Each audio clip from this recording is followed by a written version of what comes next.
In this demo, I'm going to show you how to apply consistent policy controls using Anthos config management and start taking a GitOps approach to managing your infrastructure. First, we're looking at our GCP cluster here. You can see we've got 3 clusters, one in Canada, one in the United States. Those are both in GKE in cloud, and we have an on-prem cluster running on VMware. Dive into our Canadian cluster. You can see we've got 3 nodes configured. If we have a look at our US cluster, it'll look the same. We've got 3 nodes. Looking at our on-prem cluster, we've got 5 nodes running on VMware. Let's have a look at our nodes inside kubectl. This is our on-prem cluster. This is our Canadian cluster running in cloud. And this is our cluster in the United States. If we look at our namespaces, you can see we've got several namespaces deployed. One of the namespaces we've got deployed is the config management system. If we look at our Canadian cluster, it's got the same amount of namespaces. And our United States is the same. So this is the namespace we're going to be working on. If we look inside our config management namespace, we don't have any pods running. We'll go ahead and show you what that's all about. If we'd have a look at our service mesh, you can also see we've got 3 gateways up for each cluster. We're going to automate the deployment of the service mesh as well as the application and all the settings here in a few minutes. Let's have a look at a couple things we've got on our local system that we're going to use to build this environment. First thing is we've got this setup.hipster.sh. Essentially, it's a shell script that's going to push out our application to all our different clusters. Config management is going to look after all this because Git is our source of truth. You can see here we've got our Kyle Arctic cluster. We've also got our Hipster Canada and we've got our Hipster US, and you can see the repo that we're syncing. Also the branch. There's our Canada and our United States clusters.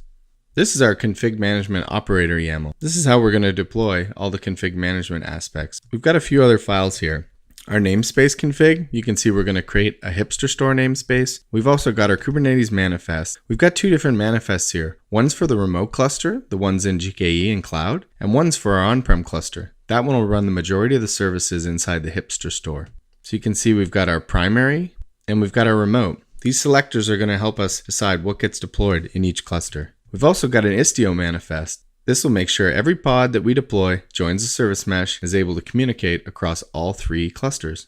This is all defined in our Git repo and will be pushed out through config management. We've also got a traffic control configuration. This is going to allow us to control our traffic across our on-prem clusters and also send traffic out to our cloud, Canadian and United States clusters. We're starting out with a 50-50 configuration weight here, you can see. If we jump back into our GCP console, let's have a look at our clusters. We'll dive into the cluster view, have a look at our Canadian cluster, and look at our namespaces. You can see we don't have a hipster namespace here deployed yet. This is what we're going to do in a second. We're doing a watch on the hipster namespace. The first thing we're going to do is run that setup script I showed you. It's going to go ahead and push config management to all 3 of the clusters, which is going to start to sync off the repo. You can see we pushed out each config to all 3 clusters. That only took a couple seconds. If we go back and watch our config management system namespace, you can see we've got our Git importer that's deployed, our monitor, and our syncer. The syncer is going to make sure everything's synced from our Git repositories down into our clusters. Here we're watching our hipster stores. We don't have anything deployed yet, and this is our Istio service mesh we're watching. Let's keep an eye. It'll take a couple minutes to get deployed. You can see we started to deploy pods already, and they're coming online. We're just deploying the front-end services in our GKE Canada and United States cluster, and you'll see we're deploying all the other services inside our on-prem cluster. You can see our pods are coming online. You can also see our service mesh is quite lively. All the pods that are coming up are joining our service mesh. As the other services come up, things should be online in a couple seconds.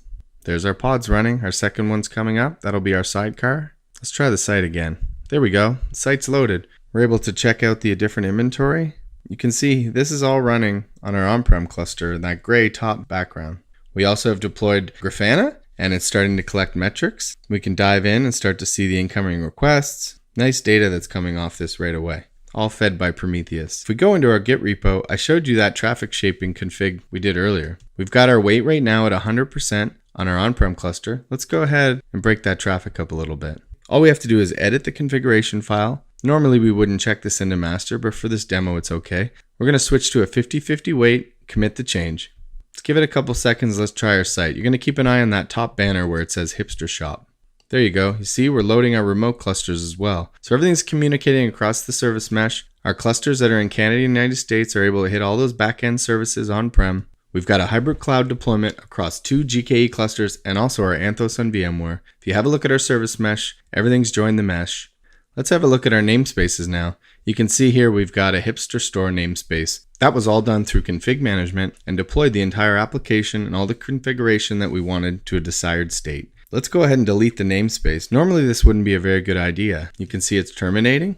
What's going to happen here is config management is going to be looking at this and say the desired state is to have this namespace and the application deployed. So it's going to automatically recreate it after it gets terminated. Let's go ahead and watch that and see what's going on. You can see it's already been created. It's been up for 13 seconds. If we get the pods, there's our front end pod brought back up. And our site's still up because we've got 3 sites with front end services running and we're shipping traffic across both of them. This is our Canadian cluster. Let's go ahead and scale up the replicas. We'll go to 10 pods running the front end services. You can see they came up really quickly. If we look at our service mesh, they're automatically connecting as well. We'll dive into our cluster view. Let's have a look at the United States cluster. Go into the namespace. You can see we've got hipster store. We can scale it up through here as well. All we have to do is go to action, scale. Let's add 9 more pods to this as well and scale it up. Immediately you can see the pods coming up. They automatically join the service mesh, and now we scaled our front end services for additional traffic. If we go ahead and delete the deployment config, as you can imagine, that's going to go ahead and terminate all those pods. What you're going to find is see another one came up right away. We're still running one. That's because config management's saying we always need at least 1 pod running.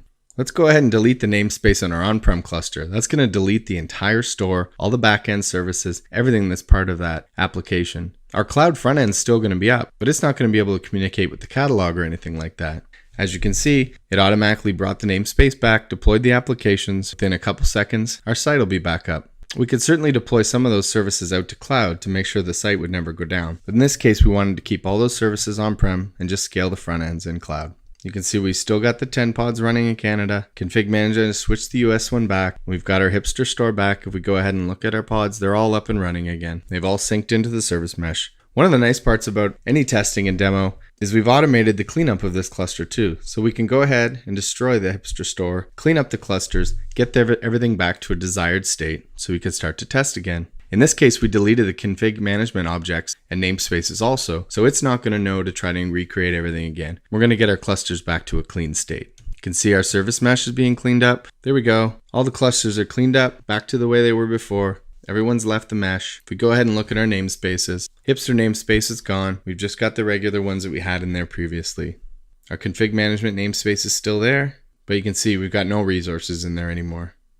Well, I hope you're able to see the power of Anthos config management and how you can manage GKE clusters at scale across both cloud and on-prem. There's lots of things you can do with this. The possibilities are really endless. In this case, we've just shown you a few basics, but anything that's declarative and configured inside a Kubernetes cluster can be managed through Anthos config management.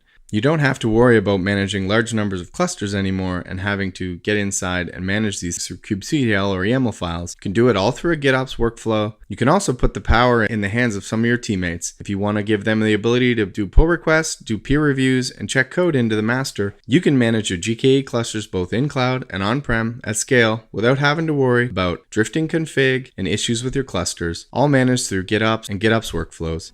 To recap, you saw how to take a GitOps approach to managing your GKE clusters at scale. Anthos config management can do a lot more than just manage your infrastructure. In the next demo, I'm going to show you how to deploy a complex application across multiple GKE clusters and also utilize Istio Service Mesh capabilities.